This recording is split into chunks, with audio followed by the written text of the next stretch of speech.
یہ وہ چند خاندان ہیں جن میں سے اکثر وہ لوگ ہیں جنہیں انگریزوں نے جاگیریں دی تھی، اپنے کسی کارنامے پہ نہیں دی تھی۔ ان کا کارنامہ یہ تھا کہ انہوں نے انگریزوں کے خلاف ہونے والی آزادی کی تحریک کو کچلا تھا، بغاوت کو روکا تھا، آزادی کی تمنا میں نکلنے والوں کو کچل کر انہوں نے انگریزوں سے جاگیریں حاصل کی تھی کہ تم گھوڑے چلاتے جاؤ اور جاگیریں تمہارے نام کرتے ہیں۔ وہی جاگیردار اور وڈیرے آج کبھی ایک پارٹی میں، کبھی دوسری پارٹی میں، کبھی تیسری پارٹی میں آتے ہیں اور ہم پر حکومت کرتے ہیں۔ وہی یہ فیصلہ کرتے ہیں کہ مڈل کلاس تنخواہ دار طبقے پہ تو ٹیکس لگے گا، بڑے جاگیردار پہ نہیں لگے گا۔ وہی یہ فیصلہ کرتے ہیں کہ چھوٹے کسان 2 ایکڑ 4 ایکڑ 10 ایکڑ پر کام کرنے والے کسان، ان سے تو ہم گندم نہیں خریدیں گے، لیکن بڑے بڑے لوگوں کو ذخیرہ کرنے کی بھی اجازت مل جاتی ہے۔ پھر وہ ایکسپورٹ بھی اپنی مرضی سے کرتے ہیں اور امپورٹ بھی اپنی مرضی سے کرتے ہیں، چونکہ حکومت انہی کی ہے۔ انہی خاندانوں میں سے ایک فوج میں ہوتا ہے، ایک بیوروکریسی میں ہوتا ہے، ایک پارٹی میں ہوتا ہے، ایک دوسری پارٹی میں ہوتا ہے۔ کہا جاتا ہے کہ اس پارٹی میں چلے جاؤ، چل کر اس پارٹی میں چلے جاتے ہیں۔ یہ ایک ایسا میوزیکل چیئر کا دھندا ہے اس ملک میں کہ 76 سال سے سیاست آزاد نہیں ہے، جمہوریت آزاد نہیں ہے، کسان آزاد نہیں ہے، مزدور آزاد نہیں ہے، طلبہ آزاد نہیں ہے، پاکستان کے عوام آزاد نہیں ہے، اور ان لوگوں نے ہمیں غلام بنا کر رکھا ہے۔ یہ سرمایہ کو سوسائٹی میں رول کرتا ہوا اور پنپتا ہوا نہیں دیکھ سکتے۔ یہ سرمایہ کا ارتکاز چاہتے ہیں، یہ چند ہاتھوں میں رکھنا چاہتے ہیں، اسے سرمایہ دارانہ نظام کہتے ہیں۔ چند لوگ طاقتور ہو جائیں، اکثر لوگ ان کے باج گزار بن جائیں۔ اس لیے ہم صنعت کاروں کے خلاف نہیں ہیں، مزدور کا حق مارنے والے ان صنعت کاروں کے خلاف ہیں کہ جو اپنی بینک بیلنس بناتے رہتے ہیں لیکن لوگوں کو حق نہیں دیتے۔ ہم کاشتکاروں کے خلاف نہیں ہیں، لیکن ہم ان جاگیرداروں کے خلاف ہیں، ایک تو جو انگریزوں کے غلام، جن کی زمین اب تقسیم ہونی چاہیے عام کسانوں میں، لینڈ ریفارمز ہونی چاہیے۔ 76 سال مزے کر لیے۔ میں اس بات کا آج اعلان کر رہا ہوں کہ انشاءاللہ جماعت اسلامی جو تحریک آگے لے کر چل رہی ہے، ہم اللہ نے چاہا اللہ کی مدد اور عوام کی طاقت سے انشاءاللہ ان جاگیرداروں کو جھکنے پر مجبور کریں گے اور عام کسانوں میں ان کی زمینیں بانٹیں گے۔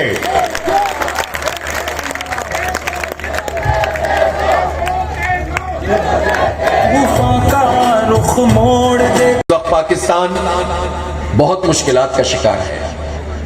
اس وقت پاکستان میں مہنگائی، بے روزگاری، نوجوانوں کے لیے پراپر جابز نہیں ہیں، توانائی کا بحران ہے، بجلی کا بحران، گیس کا بحران، گندم کا بحران، چینی کا بحران،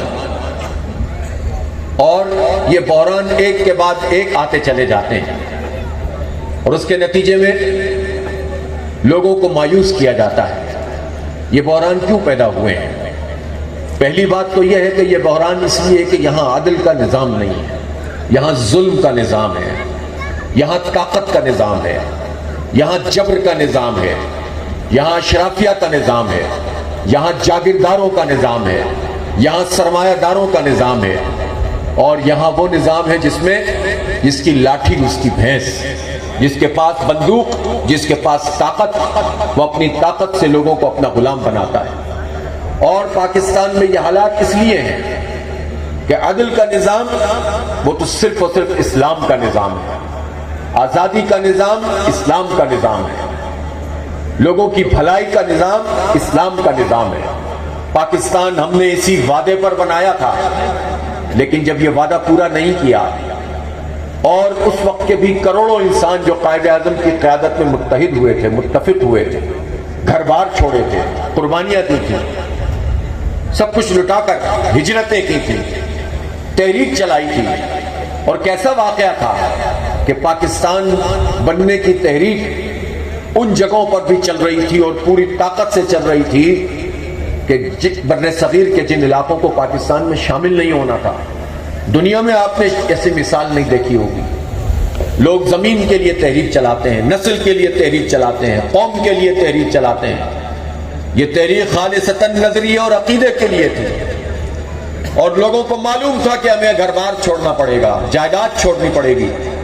لیکن بہار میں، بنگال میں، یو پی میں، سی پی میں سب جگہ پر ایک ہی نعرہ ہوتا ہے تاکہ بٹ کے رہے گا ہندوستان اور بن کے رہے گا پاکستان. اور پاکستان کا مطلب کیا؟ لا الہ الا اللہ، صرف اللہ کے دین کی سربلندی کے لیے، اور اس تمنا میں کہ یہاں پر ایک ایسا نظام ہوگا جہاں پر ہم انگریزوں سے نجات حاصل کر سکیں گے. اور انگریزوں نے جس طرح ہندوؤں کی سرپرستی کر کے برہمن سامراج کو ہم پر مسلط کیا تھا، اور ہماری تہذیب، ہماری ثقافت، ہمارا کلچر سب کچھ یہ کھا کے چلے جا رہے تھے، تو ہم نے اس ثقافت، اس کلچر، اس تہذیب کے تحفظ کے لیے پاکستان بنایا تھا. ہمیں بتایا گیا تھا اور ٹھیک بتایا گیا تھا. قائد اعظم رحمت اللہ علیہ، علامہ اقبال کے خواب کی روشنی میں، تمنا کی روشنی میں، وہ لیڈرشپ تھی جو سچ بولتے تھے، جو سب کی قیادت کرتے تھے، جو کریکٹر والے آدمی تھے، جو مسلمانوں کے مسائل کو سمجھتے تھے، جنہوں نے پوری قوم کو منظم کیا تھا، اور انہیں پورا اعتماد تھا کہ اسلام کا نظام معیشت، اسلام کا نظام تجارت، نظام عدل، نظام قانون، اسی سے ہمیں نجات مل سکتی ہے. لیکن قائد اعظم کی آنکھیں بند ہوتے ہی ہم نے دیکھا کہ اس ملک کے اوپر وہی اشرافیہ، وہی طاقتور لوگ، وہی دوسرا ذوالفقار علی بھٹو اور تیسرا مجیب الرحمان. کوئی اس طرح تاریخ نہ بتائے کہ کبھی مجیب الرحمان کو مظلوم ثابت کر کے اس کو اجازت دے کے اس نے ٹھیک کیا، اور کوئی بھٹو کے بارے میں کہے کہ وہ تو بہت زبردست تھا اور اس نے ٹھیک کیا، اور کوئی یحییٰ خان سے کہے کہ وہ تو طاقتور تھا، اس کے خلاف کیسے بات کریں گے؟ تینوں برابر کے ذمہ دار تھے، اور تینوں اسی اشرافیہ کی نمائندگی کر رہے تھے. تینوں جاگیرداروں اور وڈیروں کے اعلی کاروں کے طور پر اور بیرونی آقاؤں کے اعلی کاروں کے طور پر بات کر رہے تھے. ابتدا میں حالات دوسرے ہوتے ہیں، بعد میں دوسرے ہو جاتے ہیں. اس لیے اس پورے طبقہ اشرافیہ جسے ہم کہتے ہیں، طبقہ اشرافیہ سے کیا مراد ہے؟ طبقہ اشرافیہ کا مطلب یہ نہیں ہوتا کہ کوئی آدمی تاجر نہیں ہو سکتا، صنعت کار نہیں ہو سکتا. اسلام ایسے کسی دین کا نام نہیں ہے کہ جس میں کہا جائے کہ سب کو غریب ہونا چاہیے. غریب بھی ہوگا، مڈل کلاس بھی ہوگی، امراء کا طبقہ بھی ہوگا. صنعت کار صنعتیں چلائیں گے تو صنعتی ایکٹیویٹی بڑھے گی. جس کے پاس زمین ہوگی، کاشتکار ہوگا، وہ اپنی زمین میں کاشت کرے گا، غلہ اگائے گا تو سب کا بھلا ہوگا. اسلام کے نظام میں، اس کی معیشت میں، اس کے سماج میں، اور سرمایہ دارانہ اور جاگیردارانہ سماج میں ایک فرق ہے. اور فرق یہ ہے کہ اسلام کے نظام میں امیر کی عمارت غریب کے استحصال پر نہیں ہوتی، اس کا حق مار کر نہیں ہوتی، اس کا حق دے کر سرمایہ کو معاشرے کے اندر رول کر کے ہوتی ہے. اور جاگیردار اگر کسی کے پاس زمین ہے تو اس کی ذہنیت جاگیردارانہ نہیں ہوتی، بلکہ وہ اپنی زمین میں کاشت کرے گا، ہاریوں کا خیال رکھے گا، ان کو حصہ دے گا، شراکت دار بنائے گا. صنعت کار مزدوروں کو اس میں اپنے کام میں حصہ دے گا، ان کے حق دے گا.